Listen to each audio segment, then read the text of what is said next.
கேள்வி கேக்குறீங்க, பதில் சொல்லுங்க. தப்பு தப்பா பதில் சொல்றீங்க சார். பதில் சொல்றேன். அதை சொல்றேன்ற பதட்டத்தில் தானே குறுக்க வரீங்க. அதுதான் பதில் சொல்லிட்டு இருக்கேன். வக்ஃப் என்பது மசூதி சம்பந்தப்பட்ட விஷயம் கிடையாது, மசூதி நிர்வாகம் சம்பந்தப்பட்ட விஷயம் கிடையாது. இது சொத்து சம்பந்தப்பட்ட விஷயம். அதுல யாருக்கு டிஸ்பியூட் வருதுன்னு சொன்னா வக்ஃப் சம்பந்தப்பட்டவர்களுக்கும் பொதுமக்களுக்கும் வருகிறது. ஓகே, அப்போ அந்த ட்ரிபியூனல் மாதிரியான விஷயங்கள்ல எக்ஸ்ட்ரா மெம்பர் தேவைப்படுது. அதே போல அரசு சொத்துக்கும் வக்ஃபுக்கும் வருது. அப்ப அரசாங்கத்துடைய பிரதிநிதி அங்க தேவைப்படுது. இப்ப காவிரி மேலாண்மை ஆணையம் அமைச்சா கர்நாடகாவுல இருந்து ரெப்ரசன்டேஷன் வேணும், தமிழ்நாட்டுல இருந்து ரெப்ரசன்டேஷன் வேணும். கவர்மெண்ட்ல பிரதிநிதித்துவத்துக்கு மெம்பர் பத்தி கேள்வி கேட்டால் அதான் நீங்க பதட்டமா வரீங்க. ஓகே ஓகே, மக்களுக்கு தெளிவா புரிஞ்சிரும் சார். டிராமா பண்ணாதீங்க, மக்களுக்கு தெளிவா புரிஞ்சிரும். சம்பந்தப்பட்ட விஷயத்துல இந்துக்களை மட்டும் தான் அனுமதிக்க முடியும். மசூதி நிர்வாகத்துல யாரும் மற்ற மதத்தை கொண்டு வரல. மசூதி வக்ஃப் ஒரு நிலத்தை சொந்தம் கொண்டாடுது, அரசு அதே நிலத்தை சொந்தம் கொண்டாடுகிறது. அப்ப அரசினுடைய பிரதிநிதி அங்க இருக்கணும். நீங்க இஸ்லாமியர் அல்லாதவர்கள் யார சொல்றீங்க? உச்சநீதிமன்ற நீதிபதி அங்க இருக்கணும்னு சொன்னா ஐயோ அவர் இஸ்லாமியர் அல்லாதவர். நான் முஸ்லிம் எம்பி, அந்த ஏரியாவோட எம்பி உள்ள இல்ல சார், அப்போ நீங்க திருச்செந்துறை மாதிரி ஒரு ஊரையே பதில் வாங்கலாம். ஊரையே சொந்தம் அதுக்கு பதில் வாங்கலாம். தமிழ்நாடு வக்ஃப் வாரியத்துடைய தலைவர் திரு அஸ்வத்தாமன் நம்மோடு தொடர்பில் இருக்கிறார். Hold your thoughts, hear him out. Tamil Nadu Waqf வாரிய தலைவர் திரு அப்துல் ரஹ்மான் நம்மோடு இணைந்திருக்கிறார். இந்த விவாதத்தில் நீங்க உங்களுக்கு இந்த சட்டம் பற்றி நிறைய கருத்துக்கள் இருக்கும். அதை தாண்டி இந்த விவாதத்தில் திருச்செந்துறை பற்றி நிறைய பேச்சு வந்தது. இங்க மட்டும் இல்ல, பாராளுமன்றத்திலே வந்தது. ஊரையே ஒரு வக்ஃப் வாரியம் கொண்டாடும் பொழுது, சொந்தம் கொண்டாடும் பொழுது சீர்திருத்தத்துக்கான தேவை அதுவே உணர்த்துகிறது அப்படிங்கிறார். திரு விருத்தாச்சலத்தில் ஏதோ ஒரு விஷயத்தையும் திரு அஸ்வத்தாமன் எழுப்புகிறார். தமிழ்நாடு வக்ஃப் வாரிய தலைவருடைய விளக்கம் என்ன? வக்ஃப் வாரிய சொத்துக்கள் என்பது, வக்ஃப் நிறுவனங்களுக்கு தரப்பட்ட சொத்துக்கள் என்பது முஸ்லிம் சமுதாய தனவந்தர்களால இறைவனின் பெயரால் அர்ப்பணிக்கப்பட்ட சொத்துக்கள். அதனை பொதுமக்கள் பயன்பாட்டிற்கு சரியாக நிர்வகிக்கக்கூடிய பொறுப்பினை வக்ஃப் வாரியம் எடுத்திருக்கிறது. அதற்கு ஏற்ப வக்ஃப் வாரிய சட்டம் 1995 மிக தெளிவாக எல்லா அம்சங்களையும் கொண்டிருக்கிறது. இப்பொழுது அந்த சட்டத்திற்கு ஒரு திருத்தம் தேவை என்பதற்கான அவசியமே இப்பொழுது எழவில்லை. நீங்கள் மிக குறிப்பாக திருச்செந்துறை சொத்தை பற்றி கேட்கிறீர்கள்.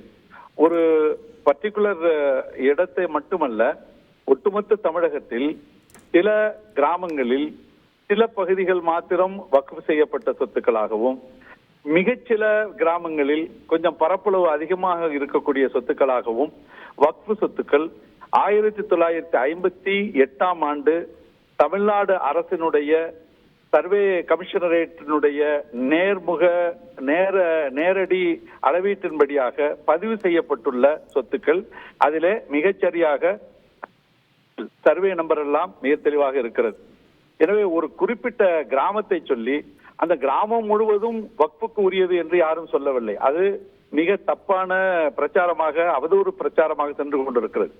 அந்த வில்லேஜ், அந்த கிராமம் என்று மட்டுமல்ல, எந்த கிராமத்திலும் வக்ஃப் நிறுவனங்களுக்கு சொந்தமான பகுதி என்பது அந்தந்த புல எண்களை கொண்டு இருக்கிற காரணத்தினாலே ஏற்கனவே அதை ஆக்கிரமித்திருப்பவர்கள் அல்லது பொய்யான டாக்குமெண்ட்டுகளை கொடுத்து பதிவு செய்திருப்பவர்களை பற்றிய கவனம் நமக்கு வருகிற போது இனிமேல் அதனை பதிவு செய்வதற்கு, விற்பதற்கு, வாங்குவதற்கு அனுமதி இல்லை என்கிற வகையில் தான் நாம் நம்முடைய தகவலை கொடுத்திருக்கிறோம்.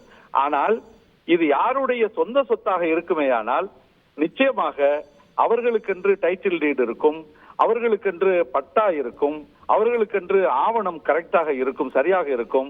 யாருடைய சொத்தையும் யாரும் கேட்க முடியாது. அவரவர்களுடைய சொத்தை தாராளமாக காட்டி அவர்களுக்குரியதாக ஆக்கிக் கொள்ளலாம். டு ரீக்ளாரிஃபை, அங்க இருக்கக்கூடிய கோவில் மீது வக்ஃப் வாரியத்துக்கு எந்த கிளைமும் கிடையாது. யாரும் கோயிலை பத்தி பேசவே இல்லையே, யாரும் கோயிலை பத்தி பேசவில்லை. அதே நேரத்துல அதே திருச்சியில சூரியூர் என்கிற கிராமத்தில் இதே மாதிரி மிகப்பெரிய அளவு பரப்பளவு உள்ள இடம் இருக்கிறது. அது வக்ஃபுடைய இடம். அந்த வக்ஃபின் அது முறையாக ஆவணத்தில் பதிவு செய்யப்பட்டிருக்கிறது. அந்த பரப்பளவு உள்ள இடத்தில் ஒரு கோயில் இருக்கிறது. அந்த கோயிலை சுற்றி 8-9 குளங்கள் இருக்கின்றன. ஆவணத்தில் என்ன சொல்லப்பட்டிருக்கிறது தெரியுமா? இது முற்றிலுமாக இந்த பரப்பளவு வக்ஃப் செய்யப்பட்ட தனவந்தர்களால் வக்ஃப் செய்யப்பட்ட இடம். இதில் கோயில் இருக்கிறது. அது 1000 காலத்து வரலாற்று பாரம்பரியம் உள்ளது. கோயிலை சுற்றி குளங்கள் இருக்கின்றன. இந்து பெருங்குடி மக்கள் வணக்க வழிபாடுகளை செலுத்திக் கொண்டிருப்பது தொடர வேண்டும் என்றெல்லாம் மிக தெளிவாக கேள்வி தானே இருக்கலாம். ஒரு பெரிய இடத்துக்கு இன்னைக்கு நீங்களே சொந்தக்காரரா இருக்கிறீங்க, அந்த இடத்துல ஒரு சின்ன கோயில் இருக்கிறது, அந்த கோயில் 1000 வருஷத்துக்கு முன்னாடியே இருக்கக்கூடாது, இருக்கலாம். வக்ஃபு நிலத்தில் கோயில் இருக்கக்கூடாது என்று யாரும் சொல்ல முடியாது. கோயில் தானே என்னங்க, 1000 வருஷத்துக்கு முன்னாடி கோயில் இருந்தா அது கோவில் நிலம் தானே, அது எப்படி வக்ஃபு நிலமா மாறும்? இல்லங்க, ஒரு கோயில் இருக்குது, அதை சுற்றி ஒரு இடம் இருக்குதுன்னு சொன்னா அந்த இடமெல்லாம் கோயிலுக்குரியதாக இருக்காது. ஒரு மசூதி இருக்கிறது, மசூதியை சுற்றி உள்ள இடமெல்லாம் மசூதிக்குரியதாக இருக்காது.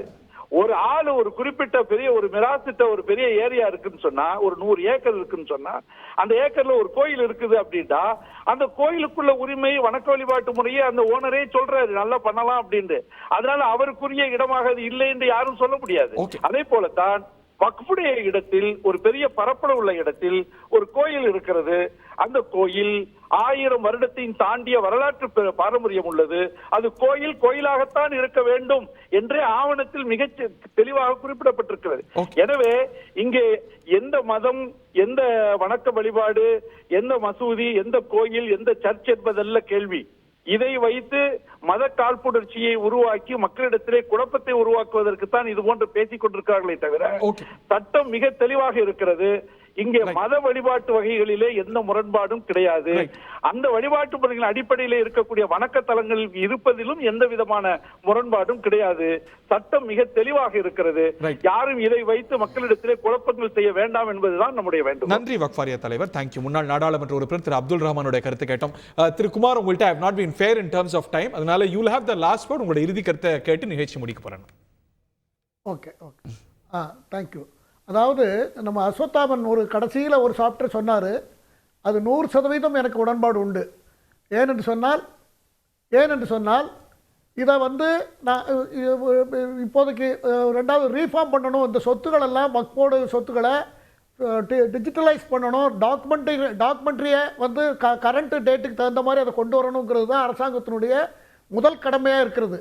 முஸ்லீம்ஸுக்கு உள்ளேயே பல பிரிவுகள் அதுக்கு இதுக்கு ஆதரவு இருக்கிறது.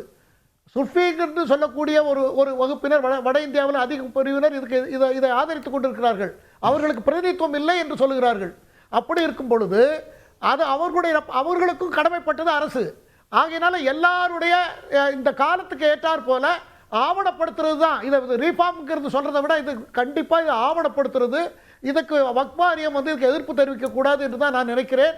ஏன்னா அவங்களுக்கு நல்லது. இது காலாகாலமாக எப்படி இருந்தது, என்ன சொத்துக்கள் எல்லாம் அந்த காலத்தில் இனாமா கொடுத்த சொத்துக்கள்லாம் நீங்கள் கோடிக்கணக்கான ரூபாய் மதிப்பு ஆகி போய்விட்டது. அது வாரியமாக இருந்தாலும் சரி, அறநிலையத்துறையாக இருந்தாலும் சரி, எந்த போர்டாக இருந்தாலும் சரி, அதை ஆவணப்படுத்தி அதை கரெக்ட் டேட்டில் வைக்கிறது நல்லது என்று அவர்கள் நினைத்துக் கொண்டார்கள் என்றால் எல்லாத்துக்கும் நல்லது.